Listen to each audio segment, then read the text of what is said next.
Bonjour à tous. Je suis aux États-Unis. Je suis très content de voir les chers frères et sœurs. Et aussi, quand je pense que mon Dieu a travaillé pour nous, c'est aussi très glorieux. Nous allons lire la Bible. 1 Samuel. 1 Samuel chapitre 15. Je vais lire à partir du verset 1.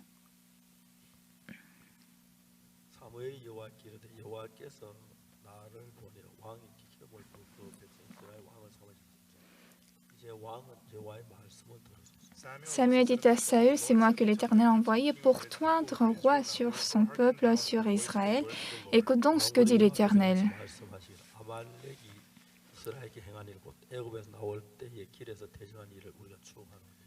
Ainsi parle l'Éternel des armées, je me souviens de ce qu'Amalek fit à Israël lorsqu'il lui ferma le chemin à sa sortie d'Égypte.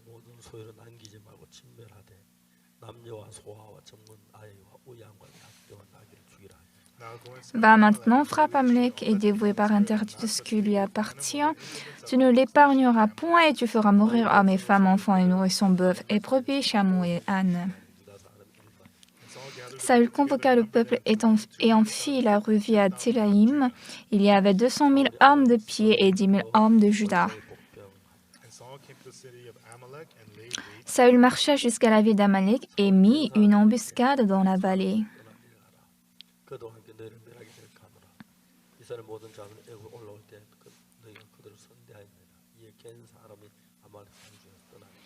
Il dit aux Kéniens, allez, retirez-vous, sortez du milieu d'Amalek, afin que je ne vous fasse pas périr avec lui, car vous avez eu de la bonté pour tous les enfants d'Israël lorsqu'ils montèrent d'Égypte, et les Kéniens se retirèrent du milieu d'Amalek. Saül battit Amalek depuis Avila jusqu'à Shur, qui est en face de l'Égypte. Il prit vivant Agag, roi d'Amalek, et il dévoua par interdit tout le peuple en le passant au fil de l'épée.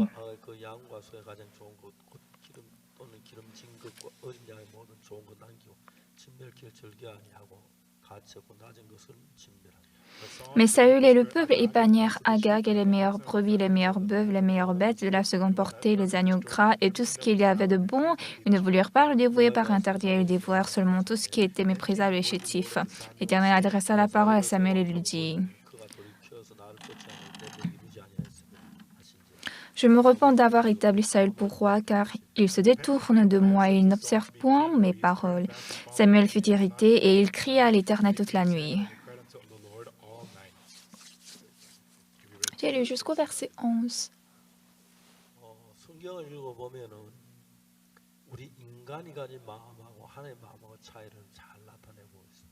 Quand nous lisons la Bible nous montre très bien notre cœur et le cœur de Dieu. À la médecine moderne, lorsque nous avons une maladie dans notre corps,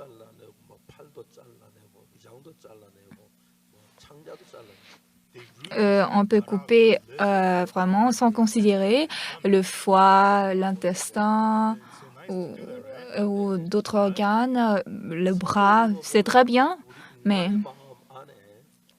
quand nous regardons la Bible, dans le cœur de l'homme, nous avons en fait un cœur qui est différent de ce que Dieu nous avait donné.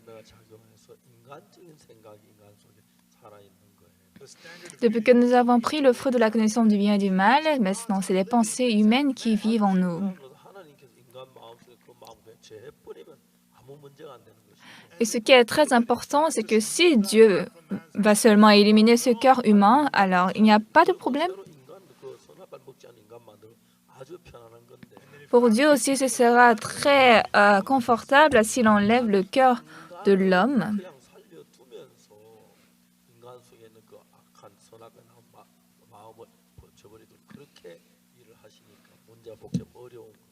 Mais Dieu a sauvé l'homme et il a laissé le bien et le mal qui travaillent en l'homme. Et donc, le problème devient compliqué.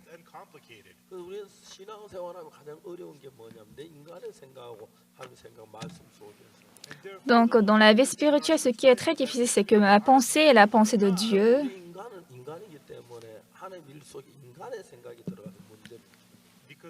Comme nous sommes humains, alors c'est la pensée humaine qui travaille en nous. Et c'est ça le problème avec Dieu. Si nous étions Dieu, on allait éliminer toutes les pensées de l'homme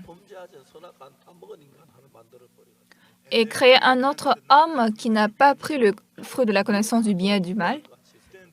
Alors les choses vont aller très simples, n'est-ce pas? Mais comme Dieu a aimé les hommes, alors il a sauvé l'homme. Et donc, comme il y a les pensées de la chair, c'est difficile maintenant le problème. Et comme Saül ne connaît pas ces choses profondément, alors devant Dieu, il applique continuellement les pensées de l'homme. Dieu a dit, va dévouer par interdit tout Amalek. Dieu a dit de dévouer que ce soit les brebis, les bœufs, les enfants, n'est-ce pas?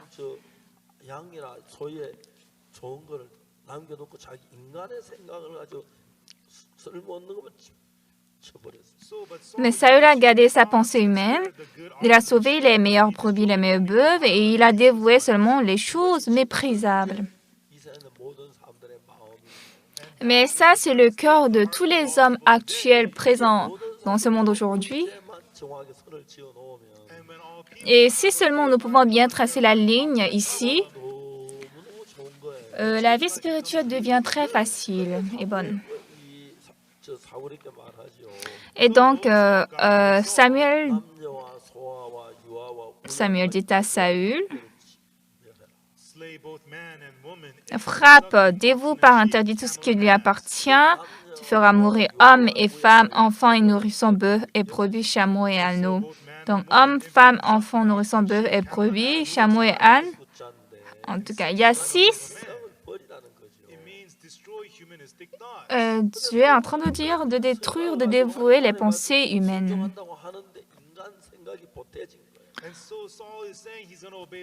Donc Saül dit qu'il va obéir la parole de Dieu, mais il a gardé les pensées humaines.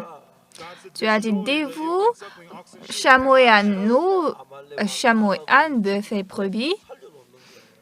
Mais Saül n'a pas tué le roi Amalek.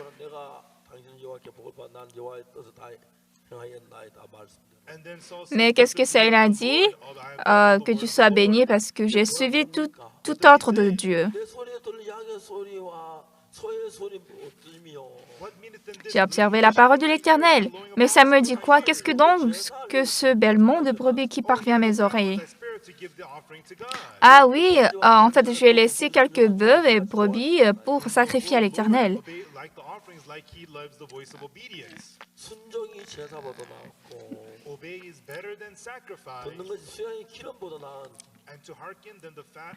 Mais Samuel a dit, voici l'obéissance vaut mieux que les sacrifices et l'observation de ses paroles vaut mieux que la graisse des béliers. Alors, il n'est pas à nous de faire autre chose, mais dans notre vie de la foi,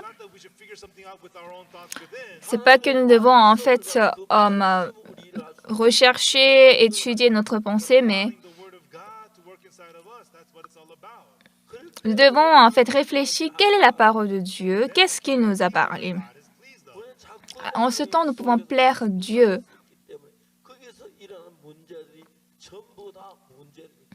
Mais dans le travail de Dieu, comme nous ajoutons notre pensée humaine, c'est ça qui crée tous les problèmes. Moi, avant mon salut, je vivais une vie très sombre, j'ai commis beaucoup de vols et beaucoup de mensonges. Mais qu'est-ce que j'ai réalisé en fait profondément? Si je suis ma pensée, je vais périr. Ça, c'est très clair. Parce que je ne peux pas suivre ma pensée et la parole de Dieu ensemble.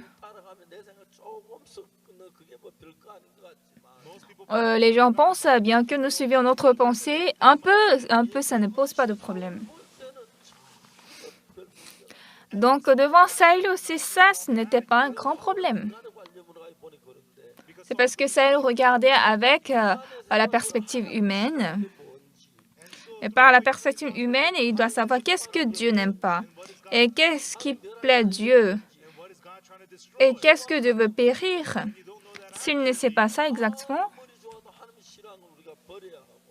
quoi que ça soit très bon, si Dieu n'aime pas, il doit abandonner, jeter. Et bien que ça soit très mauvais, si Dieu aime, il doit l'accepter. Mais l'homme n'arrive pas à le faire. Parce que la pensée humaine est entrée en nous. Et nous mélangeons ce que Dieu n'aime pas. C'est pourquoi le culte ne peut pas être un culte, la prière ne peut pas être bien faite. Et finalement, Dieu a dit, « Je regrette d'avoir établi Saül pour roi. » En fait, ici, on n'est pas en train de parler le péché en fait, qui n'a pas tué les brebis, les bœufs. Dieu a dit de tuer toutes choses. Alors, quoique par la chair, on voit que c'est beau, c'est bon, mais qu'est-ce que la Bible dit? Ce qui sort de la chair est la chair, et ce qui est né de l'esprit est esprit.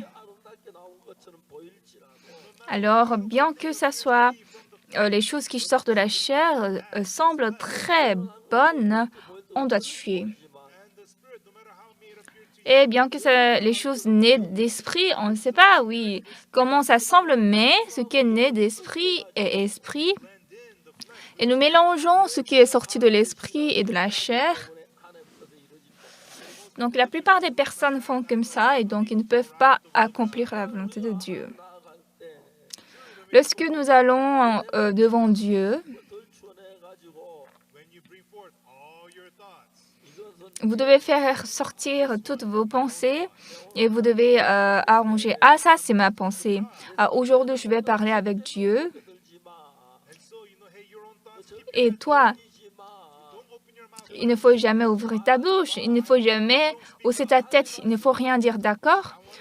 Moi, je veux seulement écouter la parole de Dieu. Et je veux suivre seulement la parole de Dieu. Je veux faire seulement le travail de Dieu.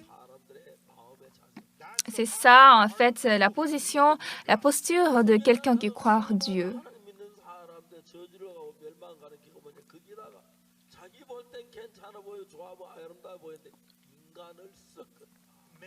Dans la Bible, les gens qui sont allés à la trune ou à malédiction, c'est parce qu'ils ont suivi leurs pensées humaines, ce qui semble bon à eux.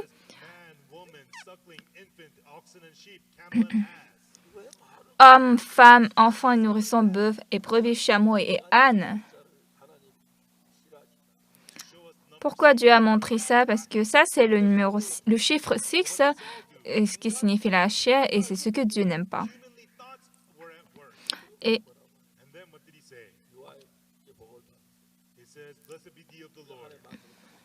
Et qu'est-ce que Saül a dit?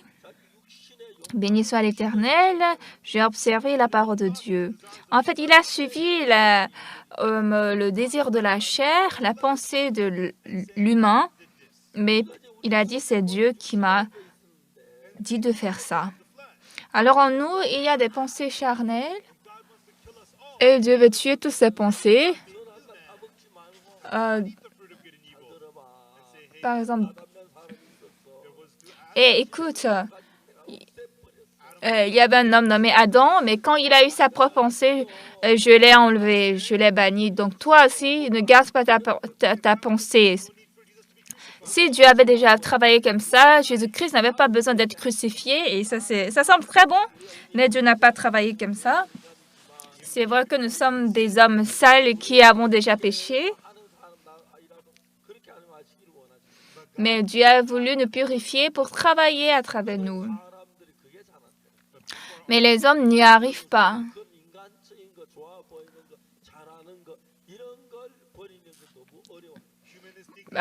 Pour vous, c'est très difficile d'abandonner des choses humaines, des choses qui semblent bonnes. Saül a laissé tous les meilleurs bœufs et les meilleures brebis. Et puis, qu'est-ce que Saül dit? Béni. Sois béni de l'Éternel, j'ai observé la parole de l'Éternel. Mais qu'est-ce que le serviteur de Dieu a dit? Qu'est-ce donc que ce bêlement de brebis qui parvient à mes oreilles et ce mugissement de bœuf que j'entends? Ah, les bœufs! En fait, j'ai voulu les ruiner, mais en fait, ils sont très graisseux, donc j'ai pensé que Dieu va aimer. J'ai laissé pour les sacrifier à Dieu. Alors, qu'est-ce que Samuel a dit? Est-ce que Dieu était content de ça? Non.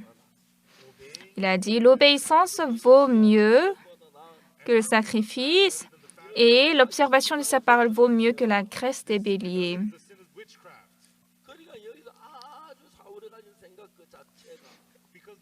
Car la désobéissance est aussi coupable que la divination. Alors, pourquoi votre vie de la foi s'échoue? C'est à cause de une petite chose comme ça que votre vie de la foi échoue et c'est désorienté. Si Saül avait abandonné sa pensée, s'il avait correctement suivi la parole de Dieu, combien de fois allait-il vivre une vie bénie, une vie heureuse? Et combien de fois sera-t-il béni de Dieu? Combien de fois aussi Dieu serait content de lui? Mais le problème de l'homme, c'est quoi? Au lieu de suivre Dieu, nous voulons suivre notre pensée, nous voulons nous manifester et nous avons notre identité, en fait, notre humanité que nous voulons montrer à Dieu et Dieu appelle tout ça l'échec. En fait, nous vivons dans le travail de Dieu et je suis très reconnaissant à Dieu parce que Dieu nous permet des choses inimaginables. Cette fois-ci, j'irai encore en Israël. Je ne sais pas quelle opportunité Dieu va nous donner. Je veux dire, il faut me rassembler tous les rabbis. Donnez-moi le temps de parler 1 heure seulement, parce que je ne connais pas en fait leurs pensées. Et eux-mêmes, ils savent ce que nous parlons. Et quoi qu'on fasse, nous ne devons jamais mélanger la pensée de l'homme. Comme vous pensez que vous êtes bon, intelligent, alors vous suivez les pensées humaines. Bien aimés, dans notre mission, beaucoup de pasteurs se grandissent. Vous savez pourquoi ils échouent leur vie de la foi et ils font faillite? C'est pas parce qu'ils ne lisent pas la Bible, parce qu'ils ne prêchent pas l'Évangile, mais les gens qui croient leur pensée plus que la parole de Dieu, les gens qui suivent leur propre méthode. Et lorsqu'on autorise sa pensée, et puis ils pensent que Dieu va aussi accepter ça. Le problème, c'est que Saül a accepté cela, mais Dieu n'a pas accepté ça. C'est pourquoi Saül a fini misérablement sa vie. Et lui-même, il ne savait pas ce qu'il était en train de faire. Saül était insensé. Il savait que Dieu avait établi David roi. Donc, il a essayé à protéger son trône. Or, il est en train de se battre contre l'Éternel. Oui, les hommes aussi, lorsqu'ils sont corrompus, ils confondent contre Dieu. Combien de fois ça, c'est misérable et pathétique.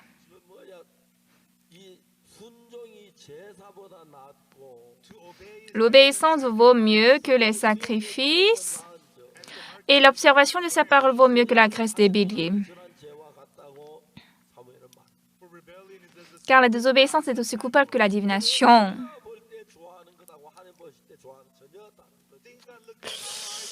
Et donc, ce que nous pensons et ce que Dieu pense est complètement différent.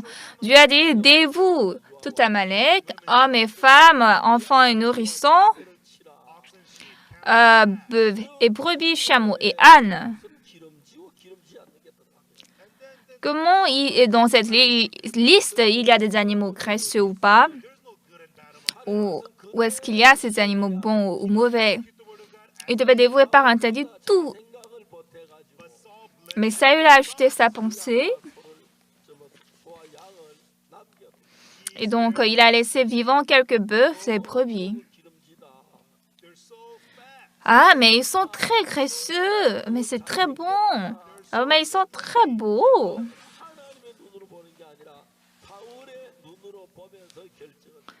Il a décidé non en regardant avec les yeux de Dieu, mais par ses propres yeux.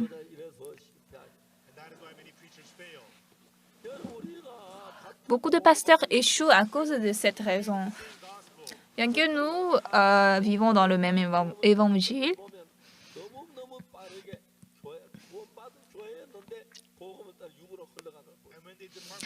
nous pouvons voir les gens qui quittent l'éternel Dieu, ils vont très rapidement tomber dans la chair.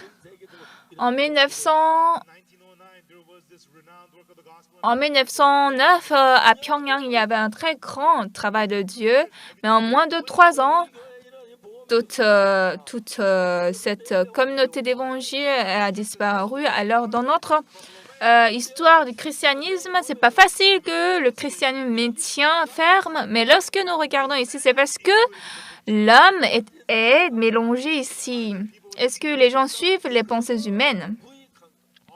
Ça, c'est inutile. Nous sommes des humains. Mais Dieu nous a sauvés. Or, il devait nous détruire. Mais Dieu nous a sauvés. Alors, Dieu veut nous changer et nous amener à l'image ancienne où on n'avait pas pris le fruit de la connaissance du bien et du mal. Si Dieu voulait faire cela, il pouvait ruiner toutes choses et créer de nouveaux mondes de créatures qui ne vont pas prendre le fruit de la connaissance du bien et du mal et toute chose va aller bien. Donc, sans périr, pourquoi Dieu nous a laissés vivants? C'est parce qu'il nous a aimés. Il veut nous changer. Il voulait nous changer. C'est ce que Dieu fait. Mais Saül a désobéi la parole de Dieu en face de lui. Et il a pensé, s'il veut tuer David, il pouvait tuer David. Oh, Dieu a établi David roi, mais il pensait qu'il pouvait arracher le trône. Oui, c'est bon d'être roi. On pense qu'on peut tout faire quand on est roi. Mais si on est roi, on ne doit pas aussi périr, n'est-ce pas?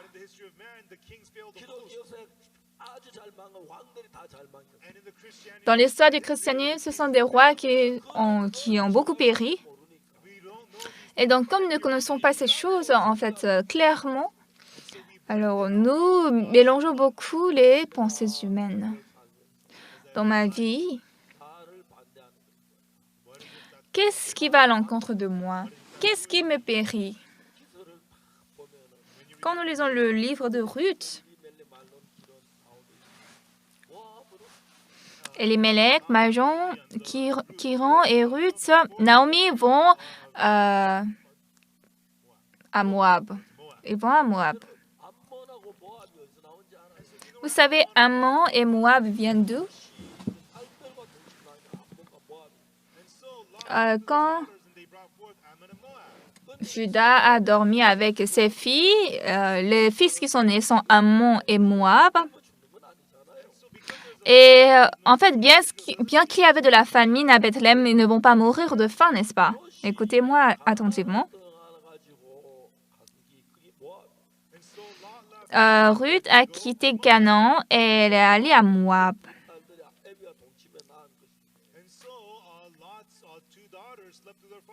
En fait, Lot avait dormi avec ses 2 filles et les enfants nés sont Ammon et Moab. Et donc, le chemin de Lot était la destruction, n'est-ce pas?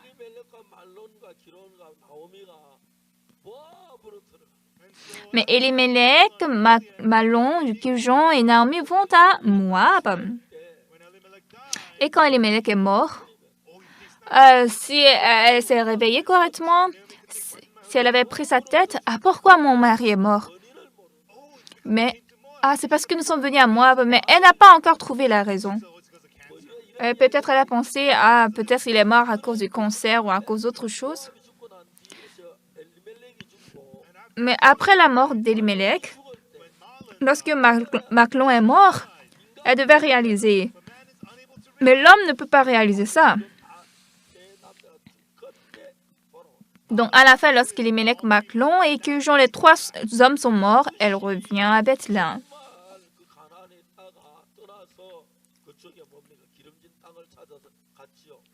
Oui, Lot aussi avait quitté Canaan. Il est allé à la terre fertile, n'est-ce pas? Mais après, il y a eu la guerre et tous ces bœufs, brebis, son bétail ont été capturés plutôt.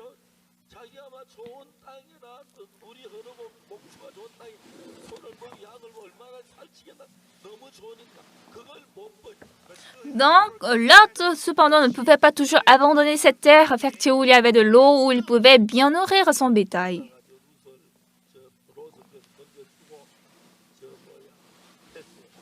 Abraham, premièrement, avait sauvé Lot de là, mais Lot a encore disparu.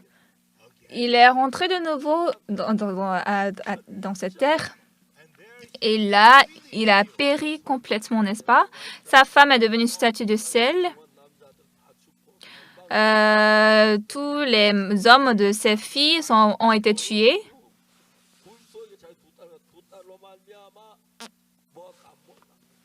Et donc, Lot est entré dans une grotte avec ses 2 filles. Et à travers ces 2 filles, il a enfanté Ammon et Moab. Et elle a suivi ce chemin. Elimelech, Maclon et Cush ont suivi ce chemin. Mais vous aussi, dans l'Église, beaucoup de frères et sœurs, ça, c'est sûrement la destruction. C'est clair, c'est bien visible. Mais ils sont trompés par la pensée. Ah, si je suis ce chemin, je vais gagner, je vais bien vivre et suivre les pensées de la chair. Et enfin, ils sont tous ruinés. Alors j'ai pensé, lorsqu'Elimelech est mort, s'il était sorti en même temps, Maclon et Cujon ne seraient pas morts, n'est-ce pas? Mais finalement, lorsque les 3 sont morts, elle s'est repentie. Ça, vraiment, ça n'a pas de sens, n'est-ce pas? Des gens intelligents, des gens excellents, s'ils ne connaissent pas bien la Bible profondément, il y a beaucoup de gens qui mènent une telle vie.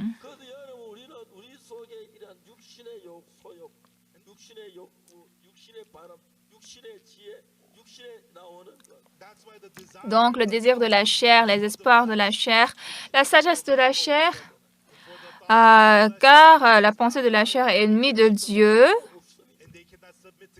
La personne de la chair est inimitié contre Dieu parce qu'elle ne se soumet pas à la loi de Dieu. Elle ne se soumet jamais à la loi de Dieu. Alors, les gens qui suivent leur chair, leur pensée humaine, alors ils vont finalement périr. C'est comme ça que Lot a fait, mais Elimelech a pensé, non, ça ne va pas nous arriver, ça va. Maclon, Cujon, ça va, on va aller. Mais ils sont finalement tous péris. Alors Dieu nous montre. Si Dieu avait tué tous les hommes qui avaient commis de péché, si Dieu n'avait pas permis le fruit de la connaissance du bien et du mal, Dieu pouvait créer de nouveaux hommes, un nouveau Adam. Alors là, Jésus-Christ n'avait pas besoin d'être crucifié. Mais comme Dieu nous a aimés, il ne nous a pas détruits, il nous a fait repentir pour nous conduire par la foi en croyant en Dieu. Mais l'affection de l'homme, la pensée de l'homme, c'est quoi? Suivre la chair. Il y avait beaucoup d'églises qui étaient dans l'Évangile. Mais aujourd'hui, tout cet Évangile est mort. Moi, j'ai beaucoup lutté pour protéger cet Évangile. Et j'ai réalisé clairement qu'il n'y a rien à espérer en moi. Oui, parfois, je suis ma pensée. Mais j'ai réalisé clairement que si je suis mes pensées, je vais périr.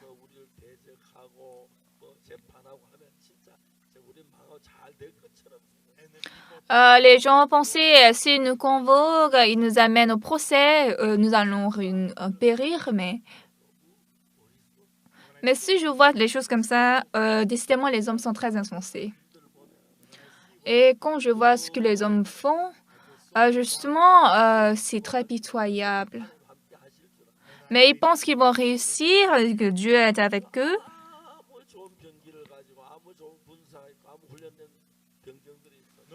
Bien-aimé, que vous ayez un très bon soldat, un très bon cavalier et chevalier. S'ils sont séparés de Dieu, c'est la malédiction. S'ils sont séparés de Dieu, c'est la ruine. Alors, qu'est-ce qui survit jusqu'à la fin? C'est seulement la volonté de Dieu.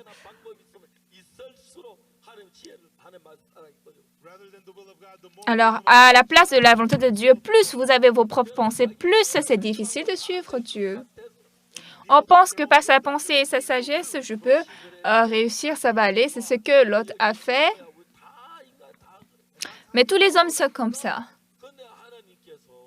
Mais Dieu a dit, abandonne la pensée humaine. Dieu a dit à Saül, quand je lis la Bible,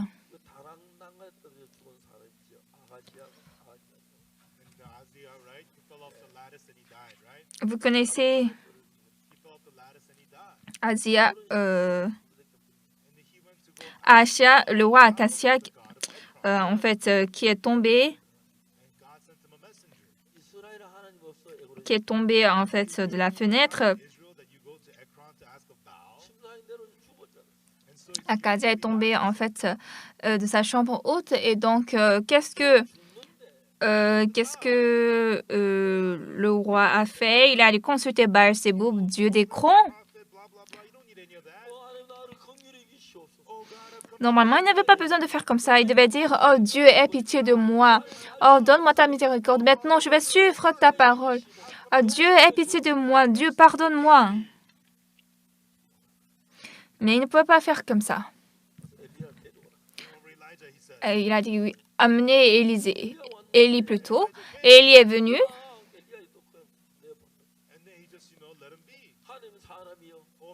Mais il était juste là. Normalement, il devait dire, oh homme de Dieu, n'êtes-vous pas homme de Dieu? Bien que je sois roi, j'étais très insensé. Aie pitié de moi, s'il te plaît. Que Dieu me donne sa miséricorde, je ne vais jamais reprendre cela. Mais il ne pouvait pas faire ça. Et finalement, ils sont tous tués. Oui, ils ne savaient pas qu'ils allaient mourir. Ils n'ont jamais imaginé. En Corée, il y avait un secte de bandits qu'on appelle Chijon. Ils étaient très vicieux. Et dans cette groupe, un est allé en prison et 4 sont restés. Mais ils avaient besoin d'une femme et donc ils ont attrapé un couple qui était au dehors et puis ils ont d'abord il l'a amené au bar, au sous-sol, ce couple. Et donc, ils ont dit à la femme de tuer son copain, son petit ami. Mais la femme ne voulait pas tuer son petit ami. L'homme a dit, non, tire, tire. Et finalement, elle a tiré. Et cette femme est devenue un membre de ce groupe Chijon. En fait, ces gens, ils ont créé dans ce sous-sol un chauffe-eau. Et dans ce chauffe-eau, ils mettent quoi? Ils tuent d'abord les gens et puis ils mettent dans ce chauffe-eau et ils consument complètement le cadavre. Mais la femme aussi est devenue un membre de ce groupe. Mais une fois, cette femme est tombée de l'escalier et elle s'est blessée la jambe. Et puis, elle est allée à l'hôpital. Et lorsqu'elle était guérie, c'était un matin très tôt. Elle a demandé à la dame qui était à côté de sa chambre. Elle a dit, je vais descendre et je vais remonter. Est-ce que vous pouvez me prêter votre vêtement? Elle a porté le vêtement et puis elle a mis le chapeau, la serviette dessus sa tête. Et puis, elle est sortie de l'hôpital, elle a pris le taxi, elle a bloqué le taxi et puis elle a dit, chauffeur, allez à la police, s'il vous plaît, à la police. Et puis elle est venue à la police et à la police, elle a parlé ce qui s'était passé à elle, qu'elle était kidnappée par le groupe Chijon.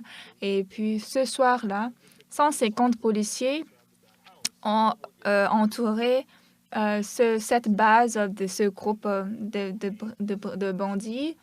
Et donc, comme ça, ils ont été tous attrapés et ce groupe a disparu. Et cette femme, elle aussi, elle a été jugée. En fait, c'est pas par sa propre volonté qu'elle a tiré son petit ami. Aujourd'hui, on dit qu'elle a une nouvelle identité. Elle vit en tout cas quelque part. C'est comme ça que ce groupe de Chijon pas a fait, mais eux-mêmes, ils ne savaient pas qu'ils allaient devenir comme ça. En fait, c'était comme personne ne savait en fait cette maison. C'était juste comme une maison simple d'une famille. Et qui va entrer en fait dans le sous-sol de cette maison? Mais dans le sous-sol, ils avaient créé le chauffe-eau, les gaz et ils consumaient tous les hommes qu'ils tuaient sans laisser de traces. Et ils ont pensé que pour toujours, ils ne vont jamais être surpris. Mais cette femme, à travers cette femme, tous les autres ont été attrapés et je ne sais pas aujourd'hui, ils sont déjà tous condamnés à mort. Et maintenant, cette femme, elle vit un peu en cachette, avec une nouvelle identité. Les gens pensent comme ça. Si je ne fais pas comme ça, on ne va jamais me surprendre. Mais ils sont surpris. Les gens qui commettent les crimes, en fait, ils ne commettent pas simplement. Ils ont fait d'abord cette femme tuer son petit ami.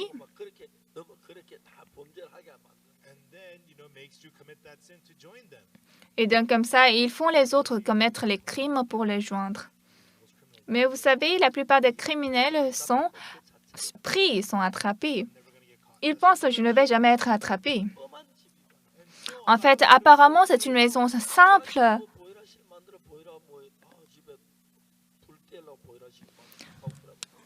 Bien qu'ils ont créé une base sous-sol, ils vont penser, ah oui, peut-être il y a un chauffe-eau là. Mais là-bas, dans cette cave, ils consumaient tous les morts, les défunts, et ils pensaient qu'ils n'allaient jamais être attrapés. Nous avons commis le crime parfaitement. Qui va nous attraper? Mais aussi, ils avaient beaucoup de fentes. Alors, les gens, ils croient comme ça. Si je fais comme ça, ça va bien marcher. Tous les gens qui vont à l'encontre de l'Église pensent comme ça. Si je fais comme ça va réussir. J'irai bien, mais finalement, ils sont tous ruinés. Oui, jusqu'aujourd'hui, beaucoup de gens qui ont quitté notre Église, ils pensent qu'ils vont aller bien, qu'ils vont réussir, mais pas même une seule personne. Pourquoi? Parce que l'affection de la chair, c'est quoi? L'affection de la chair, c'est quoi? L'affection de la chair, c'est la mort. Mais nous pensons, ah oui, ça c'est l'affection de la chair, mais moi je suis sage, on ne va pas m'attraper. Le groupe Chijon,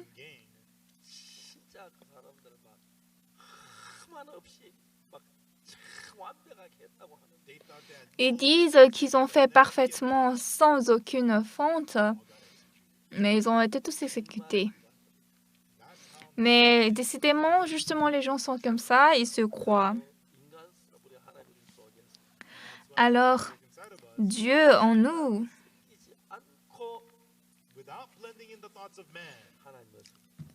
les gens qui ne mélangent pas la pensée de l'homme et suivent Dieu, ces gens sont les hommes de Dieu. Car l'affection de la chair, c'est la mort. L'affection de la chair, c'est forcément la mort. Mais les gens quittent l'Église et suivent les moyens et les méthodes humaines. Et il y avait un ami, il a blagué comme ça. Il n'a pas blagué. Il y avait quelqu'un qui avait dit comme ça, Pasteur Park, vous devez vous repentir. J'ai dit pourquoi? Il n'y a pas beaucoup de personnes qui viennent à l'église de Gangnam. Vous savez pourquoi? Pourquoi? Pasteur, c'est parce que vous êtes corrompu. Ensuite, vous savez ce que je lui ai dit?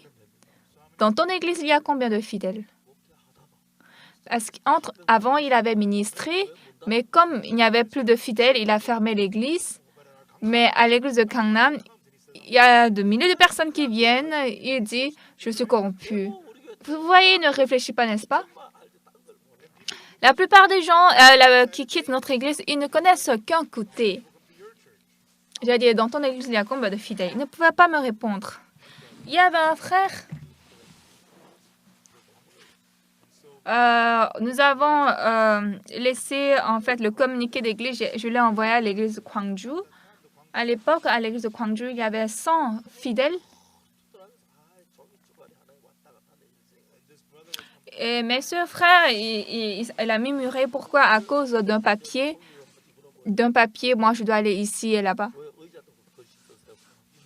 Mais c'est normal, nous écrivons le communiqué sur le papier, nous allons écrire sur la chaise. Mais ce frère a quitté. J'ai demandé, comment tu as quitté? Il a dit, non, ça va. Il a dit qu'il veut démissionner. J'ai dit, non, il faut m'expliquer qu'est-ce que tu as fait, pourquoi tu as loué une chambre.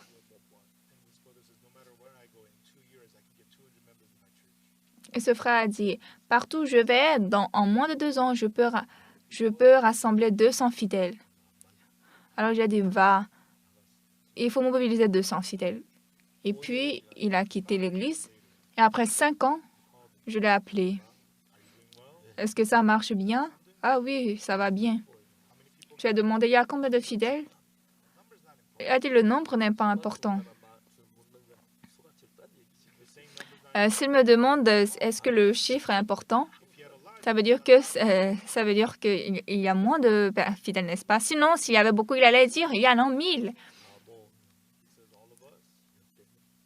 Et il m'a dit, si je compte tout, ça fait environ une dizaine de personnes. Seulement sa famille, c'est un nombre de 5. Et si je rassemble tout le monde, ça fait environ 10 personnes. Ça veut dire que ça ne fait pas 10. Ça veut dire qu'à part sa famille, il n'y a pas beaucoup de gens.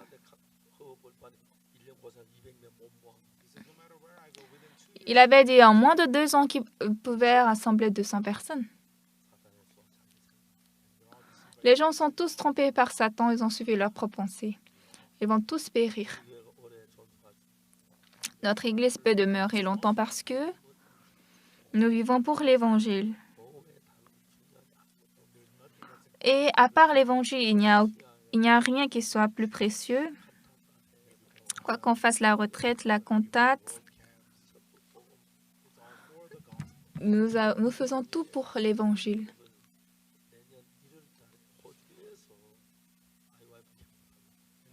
L'année prochaine, en janvier, nous voulons faire le camp IYF en Australie. Tout récemment, nous avons fait le camp aux Fidji et en Australie et beaucoup de gens étaient venus. Ils ont été changés.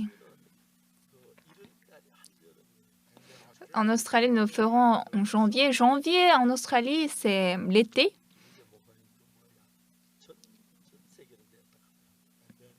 Le pasteur Lee Mitchell, il a loué un avion privé pour nous. Nous allons prendre un avion privé pour aller en Australie.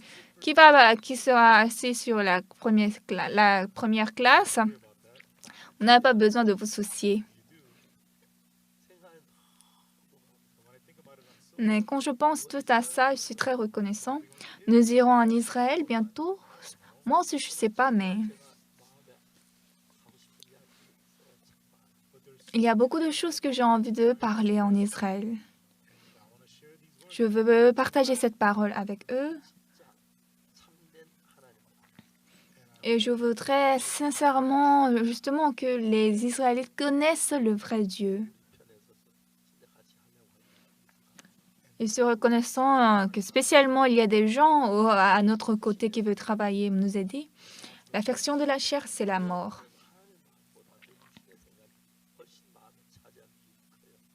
Mais à vous, plus que la pensée, la parole de Dieu, le cœur de Dieu, votre pensée humaine et charnelle s'occupe beaucoup.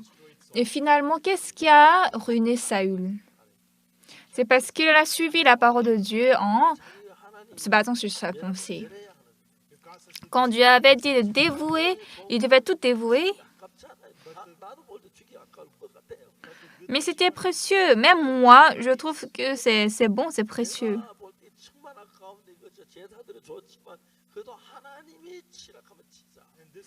Oui, les sacrifices sont bons, mais quand Dieu a dit de détruire, il devait détruire. Vous comprenez? Alors, les gens qui ont ce cœur,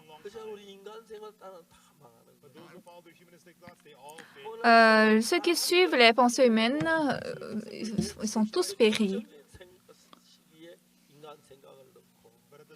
Bien qu'on avait bien suivi la parole de Dieu au moment décisif, nous devons discerner, quoique ma pensée humaine semble bonne, on pense que, ah oui, si je quitte l'Église, je vais réussir, mais vous ne devez jamais suivre ce chemin. Vous devez réfléchir d'où sort cette pensée.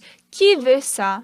Qui fait ça? Vous devez différencier cela et joindre votre cœur à Dieu. En ce temps, vous ne pouvez qu'être bénis. Il y a longtemps, j'ai pensé notre Église peut se corrompre, peut se ruiner. Alors, le travail de Dieu à Pyongyang en 1909, juste en 3 ans, a disparu, est tombé. Mais nous, pour protéger cet évangile, n'allons pas mélanger les pensées humaines. Nous n'allons pas mettre les pensées humaines. Nous n'allons pas croire la pensée humaine. Oui, moi, je peux admettre ma pensée humaine, mais Dieu n'admet pas. Alors, nous allons quitter de cette perspective de la chair, perspective humaine, bien que ça semble un peu insensé ou ça n'a pas de sens. Nous devons suivre la parole de Dieu. Alors là, nous pouvons avoir un même cœur avec Dieu. Quand vous avez une pensée humaine, qu'est-ce qui est le problème ici? Vous avez en fait beaucoup de vouloir vous avez envie de suivre votre pensée humaine plus que la parole de Dieu. Et ça, c'est la voie de corruption. Avec la musique, nous avons fait la chorale Gracias, mais vous devez établir votre foi individuelle. Vous devez revoir votre vie de la foi. Est-ce que je n'avais pas suivi les voies humaines? Est-ce que je n'avais pas suivi la pensée de l'homme? Alors, vous devez abandonner toutes les voies humaines. Que vous chantez seul, que vous chantez en chœur, que vous jouez le piano, la violoncelle, le violon, quoi que vous fassiez, quand vous suivez la parole de Dieu, vous êtes bénis. Mais vous ne devez jamais inclure la pensée humaine. Le résultat, c'est 1. L'affection de la chair, c'est la mort. Et l'affection de l'esprit est la vie et la paix. Alors, quoique ça semble très bon, les choses qui sortent de l'homme sont la mort. Alors, ne croyez pas que la pensée de la chair, comme elle est très proche à moi, c'est ma pensée. Si vous pouvez sortir de cette pensée de la chair et plaire à Dieu, malgré que Dieu a établi David pour roi, vous savez pourquoi Saül voulait tuer David? Et comme Saül pourchassait David avec 1500, 2000 soldats de l'armée. Donc, David s'est enfui vers la Philistine plutôt. Et en même temps qu'il a fui, le roi des Philistins a mobilisé une armée. Avant, chaque fois à cause de David, on avait perdu. Le gros Goliath aussi, grand Goliath, a été tué par David juste à cause d'un petit pierre de torrent. Et donc maintenant, David maintenant est avec les Philistins. Ah, maintenant, c'est ma chance pour moi de battre Israël. Donc, les Philistins avaient mobilisé une armée et Saül aussi avait mobilisé son armée pour battre les Philistins.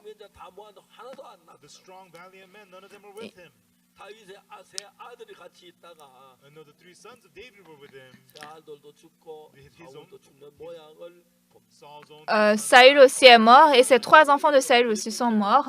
Même tous les soldats vaillants et forts aussi ont été tués. C'est comme ça le résultat quand vous suivez la pensée de la chair de l'homme. Comme la pensée humaine vous sied, alors vous pensez que si je suis cette pensée, c'est bon pour moi, ça va marcher, mais abandonnez votre pensée humaine. Quand vous vous niez, et quand vous abandonnez les voies humaines, je suis bon, je suis intelligent, je suis bien, abandonnez toutes ces pensées, et lorsque vous suivez la parole de Dieu, vous serez immensement béni. Mais quand vous mélangez les pensées de l'homme, vous pensez, ah, ça semble bon, ça semble... Mais le résultat, c'est seulement la malédiction et la destruction. La Bible dit, l'affection de la chair, c'est la mort. L'affection de l'esprit, c'est la vie et la paix. Quoi que vous lisiez, et nous connaissions cela, de temps en temps, les pensées humaines sortent, n'est-ce pas? De temps en temps, nous suivons notre pensée, n'est-ce pas? Maintenant, nous devons tracer une ligne claire entre la pensée de la chair et la pensée de Dieu. Dieu a dit, aidez-vous tous, les brebis et les bœufs. Mais Saül a sauvé quelques brebis et bœufs. Je suis en train de sauver les bœufs. Ah, ça, c'est là des ruines pour moi. Mais Saül n'a pas pensé tel.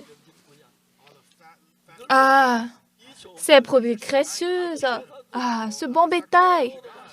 Ah, nous pouvons donner un sacrifice à Dieu. Nous pouvons même les cuire. Ce sera délicieux. Nous pouvons fêter. Et même mes enfants aussi peuvent bien manger. Et à la fin, il est mort, n'est-ce pas? Bien-aimé, comme Saül, vous êtes trompé par Satan, il pouvait aller à l'encontre de Dieu en suivant vos propres pensées. Les gens pensent, ah, bien que je suis ma pensée humaine, ça va parce que je n'ai pas d'autre choix, mais ne pensez jamais comme ça. L'affection de la chair, c'est la mort, et l'affection de l'esprit, c'est la vie et la paix. L'histoire de notre mission a fait 60 ans jusqu'à cette année. Et jusqu'aujourd'hui, nous n'avons pas utilisé les méthodes humaines dans notre Église. Beaucoup de gens utilisent les méthodes humaines, mais vous aussi dans votre vie. Si vous voulez réussir, c'est pas que vous ne devez pas regarder le monde et Dieu ensemble, vous devez regarder seulement Dieu. Quand vous abandonnez les méthodes humaines, Dieu va vous aider et vous établir à n'importe quelle position. L'affection de la chair, c'est la mort, tandis que l'affection de l'esprit, c'est la vie et la paix. Veuillez bien distinguer la pensée de l'homme et la pensée de Dieu et jeter la pensée de l'homme. Suivez la voie de Dieu. Alors, notre Église, même après 10 ans, après 100 ans, j'espère que nous fassions toujours la même.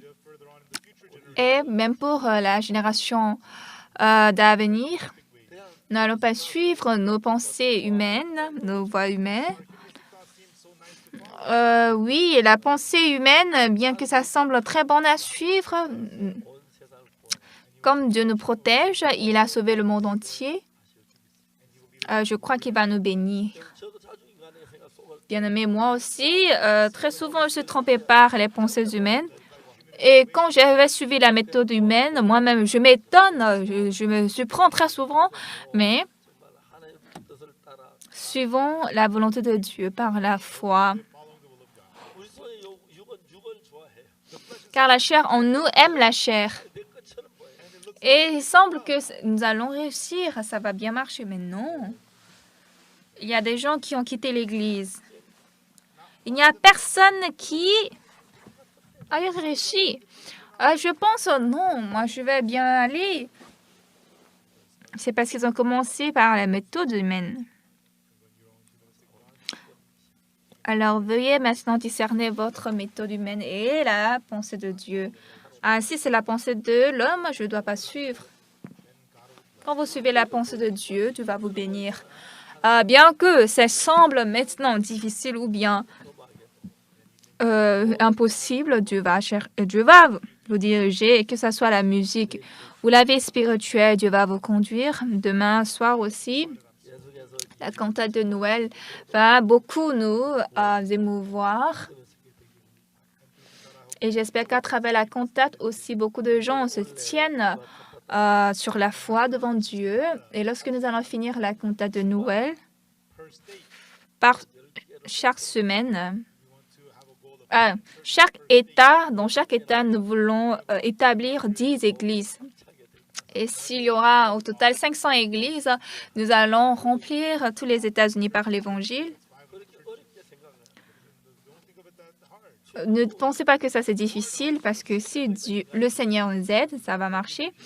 Et ne suivez pas les moyens humains, n'ajoutez pas les méthodes humaines. Quand vous suivez la voie humaine, vous allez devenir Saül. Veuillez bien garder cela. Plaisons Dieu, vivons avec le cœur de Dieu. Alors là, ce sera une très plus grande grâce pour nous.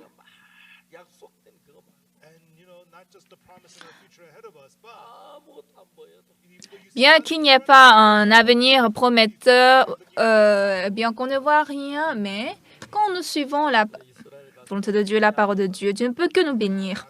Je ne sais pas comment Dieu va travailler en Israël, mais jusqu'à la fin, moi j'ai envie d'enseigner, de montrer aux Israélites que Jésus-Christ est notre Sauveur. Israël a besoin de Jésus et j'espère qu'ils se tiennent aussi sur la grâce de Dieu. Et c'est pour cette œuvre que je suis en train de battre. Et finalement, c'est la parole de Dieu qui va réussir. La parole de Dieu est le maître et la parole de Dieu va les conduire. Et à travers ça, beaucoup de gens seront heureux. Et j'espère qu'ils se tiennent aussi devant le Seigneur. Nous allons prier. Père notre Dieu, nous sommes reconnaissants. Non seulement Saül, nous aussi, comme Saül, nous suivons la chair, nous suivons les méthodes humaines. Mais Père Dieu, Seigneur, tu es en nous, dans notre cœur. Fais-nous discerner ce qui plaît Dieu et ce qui ne le plaît pas. Et nous espérons que nous accomplissions ta volonté précieuse. Seigneur, bénis-nous. La cantate de Noël a commencé. Que dans cet hiver, la cantate de Noël couvre tout ce pays et comble de la grâce. Nous te demandons que beaucoup de gens reçoivent le salut et qu'ils puissent glorifier Dieu par la joie. Nous te remercions ce temps que nous a offert aujourd'hui. Nous avons prié au nom de Jésus-Christ. Amen.